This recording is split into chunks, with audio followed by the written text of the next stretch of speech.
नमस्कार साथियों, आप सभी का स्वागत है स्टडी विथ रवि के इस बेहतरीन सी प्लेटफॉर्म पर। प्यारे बच्चों, आज के इस लेक्चर्स में मानव जनन यानी क्लास 12th बायोलॉजी के मोस्ट इंपॉर्टेंट ऑब्जेक्टिव क्वेश्चंस पर चर्चा करने वाले, जो कि आपके बिहार बोर्ड एग्जाम 2026 के लिए काफ़ी ज़्यादा इंपॉर्टेंट होने वाला है। और ये सभी प्रश्न आपके PYQ में कहीं ना कहीं पूछे गए सवाल है। उम्मीद है कि आज का लेक्चर्स आपको बहुत ज़्यादा पसंद आएगा। तो आप लोग जो है लगातार जुड़े रहेंगे, शुरू से लेकर लास्ट तक एक एक प्रश्न देखने का प्रयास करेंगे। सभी प्रश्न आपके एग्जाम के लिए 1 मार्क्स देकर जाने का प्रयास करेगा। तो बिल्कुल आप लोग जुड़े रहेंगे आज के शुरू से लेकर लास्ट तक के लेक्चर्स में। और पहला क्वेश्चन जैसा कि आपके स्क्रीन के सामने नजर आ रहा है, और इसका जवाब आपको कमेंट बॉक्स में देते हुए चलना है, ताकि आपको ये पता रहे कि इसका आंसर क्या है। तो चलिए स्टार्ट करते हैं आज के इस लेक्चर्स को। उम्मीद है कि सभी स्टूडेंट का आंसर जो है कमेंट बॉक्स में आएगा और बिल्कुल राइट आएगा। तो क्वेश्चन नंबर फर्स्ट का जवाब आप लोगों को बताने का प्रयास करेंगे। शटोली कोशिका कहाँ पाई जाती है, ऐसा आपसे क्वेश्चन नंबर यहाँ पे फर्स्ट पूछा जा रहा है। अगर इस चैनल पर आप लोग नए हैं तो एक बार आपसे अनुरोध है कि वीडियो को लाइक कर देंगे, चैनल को सब्सक्राइब करके शेयर करने का प्रयास जरूर करेंगे, ताकि ज़्यादा से ज़्यादा स्टूडेंट जुड़ पाए और अपनी तैयारी को और भी अच्छी तरीके से कर पाए। तो सटोली कोशिका कहाँ पाई जाती है, आपको बताना है। सटोली कोशिका जो है साथियों, ये कहाँ पे पाई जाती है? यकृत में, अंडाशय में, हृदय में या शुक्र जनन नलिका में? तो जैसा को आपको पता होगा, सटोली कोशिका जो होती है ये कहाँ पे पाई जाती है? तो बिल्कुल सभी का ऑप्शंस नंबर डी आ रहा है सर, शुक्र जनन नलिका। ऑप्शंस नंबर डी जो होगा ये बिल्कुल करेक्ट आंसर होगा, याद रखिएगा, शुक्र जनन नलिका। चलते हैं क्वेश्चन नंबर सेकंड की ओर। सवाल आपसे जो पूछा जा रहा है सेकंड क्वेश्चन नंबर में, क्या पूछा जा रहा है, थोड़ा जूम आउट करते हैं। और उम्मीद है यहाँ पे कि आप लोगों का आंसर यहाँ पे करेक्ट आएगा। तो मनुष्य में गुणसूत्र की संख्या आपसे पूछा जा रहा है। मनुष्य में जो है गुणसूत्र की संख्या पूछा जा रहा है। तो 44 प्लस एक्सएस होता है क्या, या 44 plus X Y, 46 plus X Y, या 46 प्लस एक्स एक्स? तो मनुष्य में गुणसूत्र की संख्या यहाँ पे आपसे पूछे जा रहे हैं। और याद रखेंगे क्वेश्चन में थोड़ा सा क्या है, मिसप्रिंट है। मनुष्य में क्या होगा, यहाँ पे मेल में मेल देना चाहिए, याद रखिएगा। लेकिन ऐसे भी अगर मनुष्य पूछा जाता है तो ज्यादातर जो होता है ऑप्शन नंबर बी ही राइट होगा, 44 प्लस एक्स वाई। याद रखिएगा क्या होगा, 44 plus X Y. Option number B correct answer होगा इस प्रश्न का राइट आंसर। गैमिट निर्माण को कहते हैं, गैमिट निर्माण को क्या कहते हैं, ऐसा आपसे थर्ड नंबर क्वेश्चन में पूछा जा रहा है। और उम्मीद है कि आप सभी का आंसर इसका राइट आएगा। तो फटाफट से आना चाहिए कमेंट बॉक्स में इसका आंसर कि सर गैमिट निर्माण की प्रक्रिया को हम लोग क्या बोलते हैं? गैमिटोजेनेसिस बोलते हैं, या साइको काइनेसिस बोलते हैं, एस्फोरोजेनेसिस बोलते हैं, या मियोसाइट्स बोलते हैं। चार ऑप्शंस कुछ इसी प्रकार से आपके एग्जाम में भी देखने को मिलेंगे, और काफी इंपॉर्टेंट क्वेश्चंस होता है इस प्रकार का। अगर गैमिट निर्माण पूछे साथियों तो हम लोग इसका क्या लगाएंगे, गैमिटोजेनेसिस, जो कि ऑप्शन नंबर ए में है। और बिल्कुल करेक्ट आंसर होगा ऑप्शन नंबर ए, याद रखिएगा। ये बीसीबी एग्जाम 2026 के लिए काफ़ी इंपॉर्टेंट ये क्वेश्चन आपके लिए साबित होगा। ये सभी एमसीक्यू आप जरूर याद रख लेंगे। टोटल आज के लेक्चर्स में याद करने का प्रयास करें, और लगातार विभिन्न यहाँ पे सब्जेक्ट का ऑब्जेक्टिव इस चैनल पर लगातार आप लोगों के बीच हम रख रहे हैं, जो कि काफ़ी ज़्यादा इंपॉर्टेंट होने वाला आपके बिहार बोर्ड एग्जाम 2026 के लिए। तो हमारा एक ही उद्देश्य होना चाहिए कि बिहार बोर्ड एग्जाम 2026 में काफ़ी अच्छे से अच्छे मार्क्स हम ला सकें। तो ऋतु स्त्राव चक्र जो है किसमें होता है? ऋतु स्त्राव चक्र जो है किसमें होता है? मनुष्य में होता है, बंदर में होता है, चिंपैंजी में, इन सभी में। उम्मीद है कि इसका आंसर आप लोगों का राइट आएगा। चार ऑप्शंस आपके सामने नजर आ रहे हैं, और एक ऑप्शन ऐसा होगा जो कि मोस्ट इंपॉर्टेंट होगा इस क्वेश्चन के लिए, याद रखिएगा। ऋतु स्त्राव चक्र जो होता है ये किस में होता है? तो 4 नंबर सवाल का जवाब याद रखिएगा। ऋतु स्त्राव जो चक्र है प्यारे बच्चों, ये मनुष्य में, बंदर और चिंपैंजी यानी ऑल ऑफ दीज में होता है। ऑप्शन नंबर डी जो होगा ये बिल्कुल करेक्ट आंसर होगा, याद रखिएगा, इन सभी में। चलते हैं क्वेश्चन नंबर 5 की ओर। 5 नंबर सवाल जो आपसे पूछा जा रहा है कि सर निम्न में से कौन सा युग्मक से संयोजन कर भ्रूणपोष बनाता है? निम्न में से कौन नर युग्मक से, सॉरी नर युग्मक से यानी मेल गैमीट से क्या है, मेल गैमीट से क्या करता है, संयोजन करता है, संयोजन करता है और भ्रूणपोष बनाता है। तो ये निष्कांड है या एंटीपोडल्स है, सहायक कोशिका होता है या द्वितीय केंद्रक होता है? तो कौन है बताइएगा?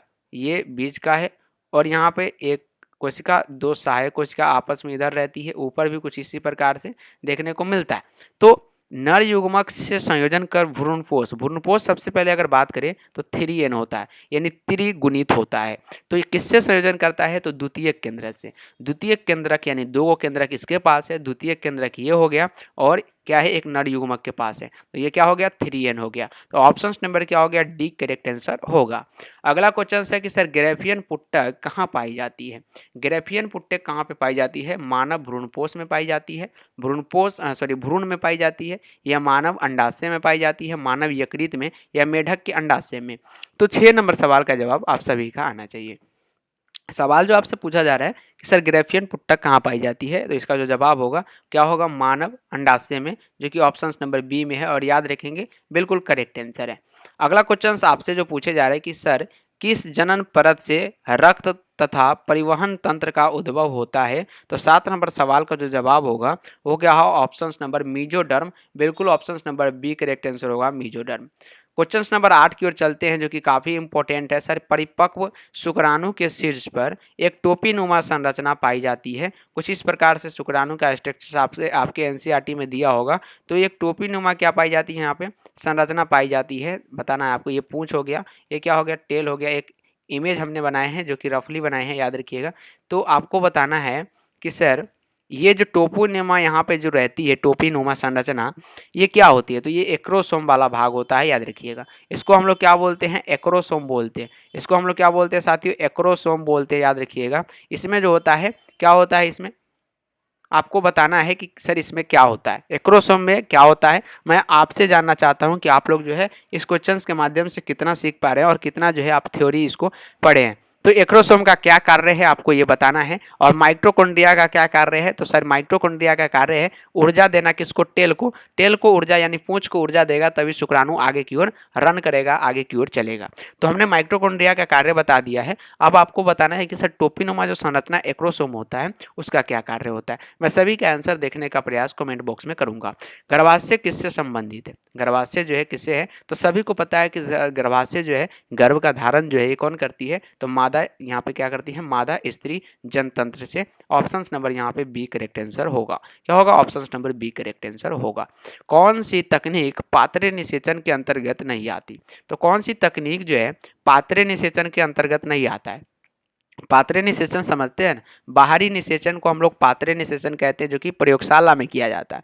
तो इसको जो है अंतर्गर्भाशय युक्ति जो है इसके अंतर्गत नहीं आता है। अंतर्गर्भाशय युक्ति इसके अंतर्गत नहीं आता है। अंतर्गर्भाशय वीर्य सेचन आता है, अंतक उसके शुक्राणु निक्षेप किया जाता है, क्या होगा, निक्षेप किया जाता है, और भ्रूण स्थानांतरण भी किया जाता है। बट अंतर्गर्भाशय युक्ति का यूज जो है ये तकनीकी पात्रे में नहीं किया जाता। एक स्वास्थ्य महिला के पूरे जीवन काल में उत्पन्न कुल अंडों की संख्या आपको बताना है।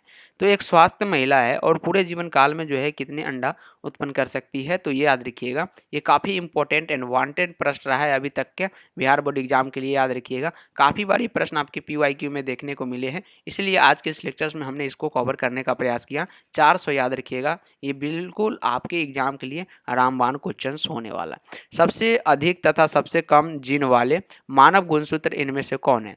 तो सबसे पहले सबसे अधिक पूछा गया है। तो सर सबसे अधिक कौन में होता है ये आपको बताना है। तो सबसे अधिक जब सबसे पहले पूछ दिया गया तो सबसे अधिक किस में होता है, गुणसूत्र फर्स्ट में, और सबसे कम जो होता है एक्स में होता है। तो कुल मिला के ऑप्शन नंबर क्या हो गया, बिल्कुल बी करेक्ट हो गया।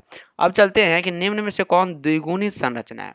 निम्न में से कौन द्विगुणित संरचना है। 2017 के कंपार्टमेंटल में पूछा गया, 2017 के एनुअल में पूछा गया, और 2016 के भी एनुअल में पूछा गया। यानी कि लगातार आपके बिहार बोर्ड एग्जाम में पूछे गए सवाल है कि कौन द्विगुणित संरचना है। और बिल्कुल सिंपल लेवल का क्वेश्चन है, क्या द्विगुणित संरचना पूछा गया। थोड़ा सा मिसप्रिंट हो सकता है इस क्वेश्चन में, याद रखिएगा। अंडाणु जो है क्या है, अंडाणु यहाँ पे क्या है, मिसप्रिंट बिल्कुल भी नहीं है, याद रखिएगा, बिल्कुल भी नहीं। अंडाणु एक गुणित है, शुक्राणु भी क्या है, अगुणित है, और युग्मनज क्या है, द्विगुणित है। शुक्राणु और अंडाणु के सम्मेलन से जो प्रोडक्ट उत्पन्न होता है, कह सकते हैं वो युग्मनज कहलाता है। तो ऑप्शन नंबर क्या होगा, सी करेक्ट है। युग्मक, साथियों ध्यान देंगे, युग्मक और युग्मनज, युग्मक में काफी अंतर है। युग्मक एक को कहते हैं, अगुणित को कहते हैं। युग्मक या अंडाणु को भी कह सकते हैं या शुक्राणु को भी कह सकते हैं, लेकिन युग्मनज जो होता है अंडाणु और शुक्राणु के मेल से बना जो प्रोडक्ट होता है उसको हम लोग युग्मनज कहते हैं। तो युग्मक और युग्मनज में काफी अंतर है। युग्मक n होता है तो युग्मनज क्या होता है, 2n होता है। उम्मीद है कि समझ में आ गया होगा और इसका आंसर जो है युग्मनज राइट होगा। एक्रोसोम इनमें से किसका संभाग है। 2017 के और 2017 के एनुअल कंपार्टमेंटल दोनों में पूछा गया कि सर एक्रोसोम जो है किसका भाग है। तो अभी अभी हमने देखा है कि एक्रोसोम जो है सर किसका भाग है, तो मानव शुक्राणु के सिर का भाग है। याद रखिएगा option number A correct answer होगा, मानव शुक्राणु के सिर का भाग है। द्विगुणित संरचना है, द्विगुणित संरचना कौन सा है, तो सर 15 नंबर क्वेश्चन का जो जवाब आ जाएगा ये क्या होगा, द्विगुणित संरचना के बारे में आपसे पूछा गया। तो द्वितीयक केंद्रक जो है ये द्विगुणित संरचना है। बाकी बात अंड और युग्मनज जो है ये भी क्या है, युग्म द्विगुणित संरचना तो ये भी है, युग्मनज भी है। तो यहाँ पे थोड़ा सा मिसप्रिंट हो सकता है, या तो हम इसको बी और यहाँ पे क्या बी और डी बना दे, ये आपके लिए राइट होगा। तो ऑप्शन नंबर ये भी करेक्ट हो जाएगा। ई तो एन है, आपको पता ही है। अगला है कि शरीर के बाहर होने वाले निषेचंस को हम लोग क्या बोलते हैं, तो शरीर के बाहर होने वाले निषेचंस को कहते हैं क्या, in vitro. In vitro, in vitro याद रखिएगा, विट्रो रो मतलब बाहर, और वीवो, वीवो का फोन आता है तो उसमें जो मेमोरी होती है या जो भी 64 GB लगी होती है वो क्या होती है, अंदर होती है। तो वीवो याद रखिएगा, वीवो मतलब शरीर के अंदर और विट्रो मतलब शरीर के बाहर, ये याद रख लीजिएगा। एक क्वेश्चन दोनों में से तो जरूर एक पूछा जाएगा ऑब्जेक्टिव में, आपके एग्जाम में याद रखिएगा 2026 के एग्जाम में एक क्वेश्चन तो निश्चित है यहाँ से आपसे पूछे जाते हैं, इन विवो और इन विट्रो से। ये सभी जो है क्या है, तो ये बाहरी निषेचंस का क्या है, कार्य है। गर्भाशय एक पहली ग्रीवा द्वारा खुलता है, गर्भाशय जो है एक पहली ग्रीवा द्वारा खुलता है, उस ग्रीवा को हम लोग योनि कहते हैं। Option number A correct answer होगा। अगला क्वेश्चन है कि सर पुरुष जनन तंत्र शरीर के डैश में अवस्थित होता है, तो पुरुष जनन तंत्र शरीर के याद रखिएगा 18 नंबर क्वेश्चन है, और ये जो है श्रोणि क्षेत्र, श्रोणि क्षेत्र में अवस्थित होता है, जो कि उम्मीद है कि सभी को पता होगा, और ऑप्शन नंबर ए करेक्ट है, जो कि क्या होता है, उदर क्षेत्र से और नीचे होता है। अगला सवाल है कि सर पोतपिंड, या यहाँ पर पोत नहीं होना चाहिए, पीतपिंड होना चाहिए, जिसको कॉपर स्ल्यूटियम्स कहते हैं, किस हार्मोन को स्रावित करता है। तो 19 नंबर क्वेश्चन है, और इसका जो जवाब होगा ये क्या होगा, प्रोजेस्टेरॉन, जो कि ऑप्शन नंबर किस में होगा, प्रोजेस्टेरॉन ऑप्शन नंबर बी में होगा, और बिल्कुल करेक्ट आंसर होगा। नर अर्मिनल कोशिका होती है, तो काफी इंपॉर्टेंट है 20 नंबर क्वेश्चन, और इसका जो जवाब आ रहा है वो द्विगुणित आ रहा है सर, बिल्कुल करेक्ट आंसर है ऑप्शन नंबर ए। शीशन का अंतिम वर्धित भाग एक ढीली त्वचा से ढका होता है, जिसे हम लोग क्या कहते हैं, शीशन का अंतिम वर्धित भाग जो एक ढीली त्वचा, यहाँ पे सॉरी त्वचा से ढका होता है, इसको हम लोग क्या बोलते हैं, तो इसको अग्रछद बोलते हैं। क्या बोलते हैं, अग्रछद बोलते हैं, याद रखेंगे।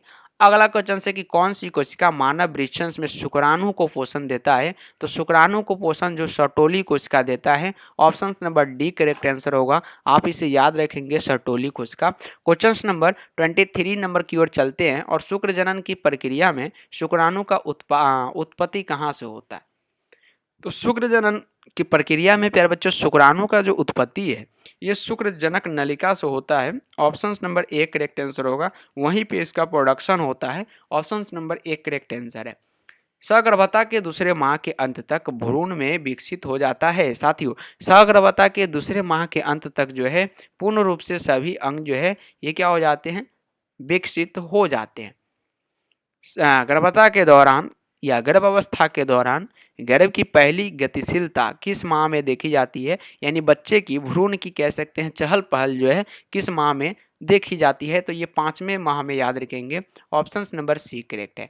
25 नंबर क्वेश्चन तो हमने देख लिया, 26 नंबर पर बात करेंगे तो डिंब वाहिनी नलिका के बारे में आपसे पूछा जा रहा है, जो कि फ्लोपियन ट्यूब कहलाता है, गर्भाशय तथा योनि मिलकर बनाता है।